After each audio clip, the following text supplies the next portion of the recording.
another exciting episode of Cooking with the Kid.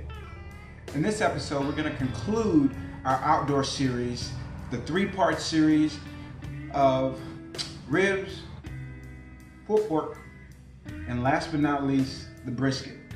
We're going to dive right into the brisket because the brisket can take the longest amount of time to actually prep and cook overall.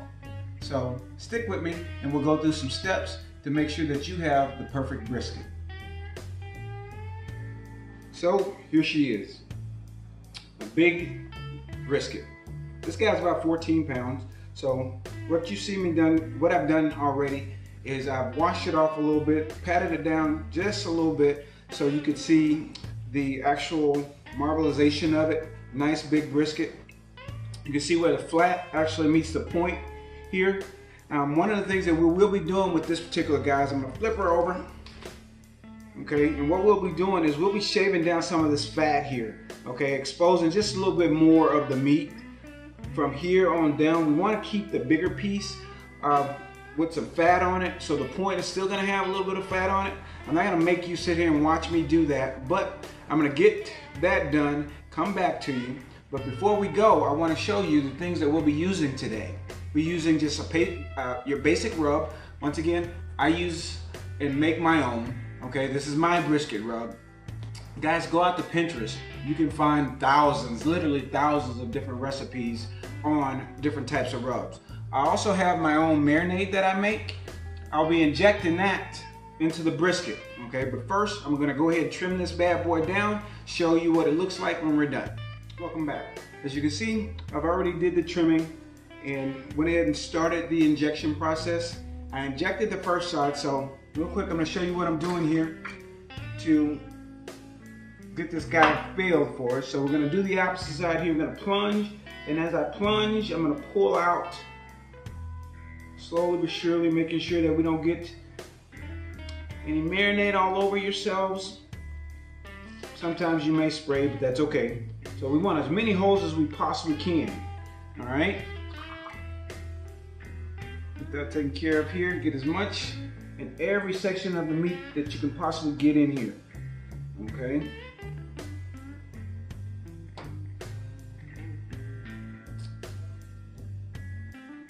I'm gonna finish this up here. Then we'll go ahead and do the rub process. So now that I've got this guy injected pretty well, make sure that you get as much of the meat as you possibly can. Keep going, keep going, keep going.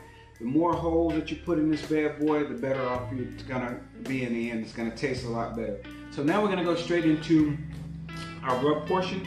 And what we're gonna wanna do is you're gonna coat your brisket. Coat it really good. Okay? You don't wanna clump it, but coat it. Okay? So go ahead and get that rub on there, all portions of the meat.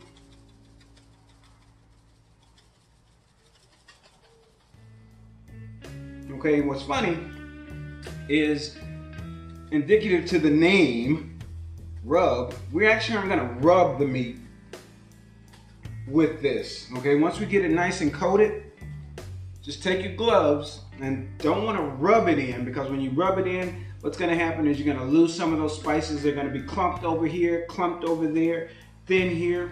We don't wanna do that. What we wanna do is we wanna pat it down. Take your gloves and pat it down really nice. Not rub, but pat. Okay, now I'm gonna do this on both sides. And when I'm done doing this on both sides, we'll come back and talk some more. So now we've got our brisket nicely coated. And like I said, you're gonna wanna pat your brisket. Not rub it, but pat it, okay? Now the next step is we're gonna go ahead and start up our smoker, get it going right around that 225 to 230 mark. And this is a big enough brisket. It's gonna take me anywhere from 13 to 16 hours to do that. But here's something that's very key.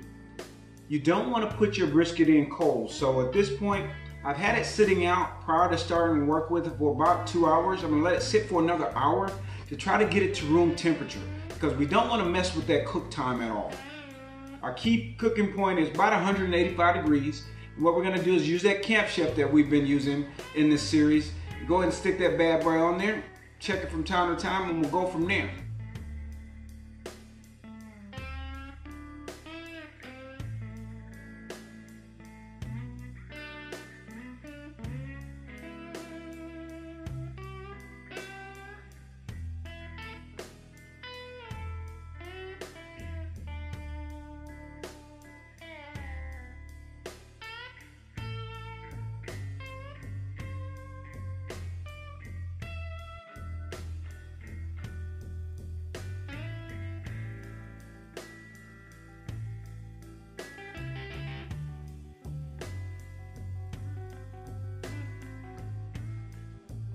Well guys, it's about 8 hours in and our temperature reading is showing about 177 degrees.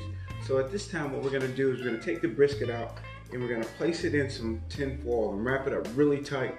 Throw it back on there until we reach our target mark. Our target mark is going to be, like I said, anywhere between that 185 to 190.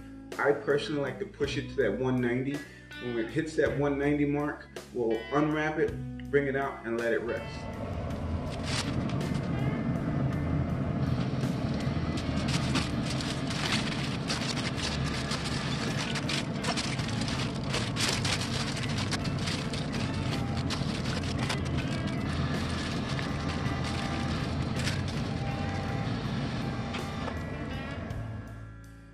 So here we are, right before the 13th hour, and my temperature tells me that it's at 190. So let's go ahead and pull that bad boy off the smoker and let's take a look and see what it looks like.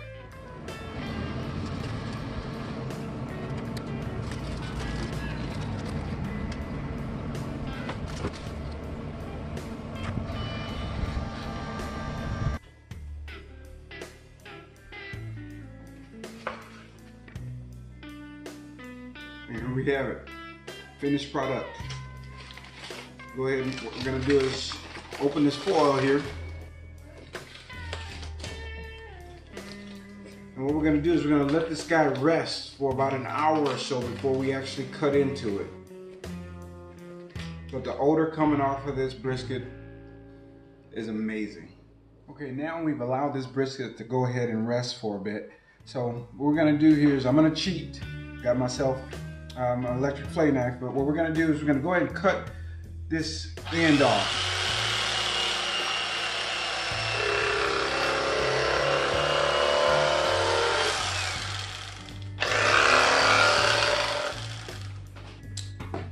If you want to do burnt ends, things of that nature, just want to go ahead and show you the outcome here.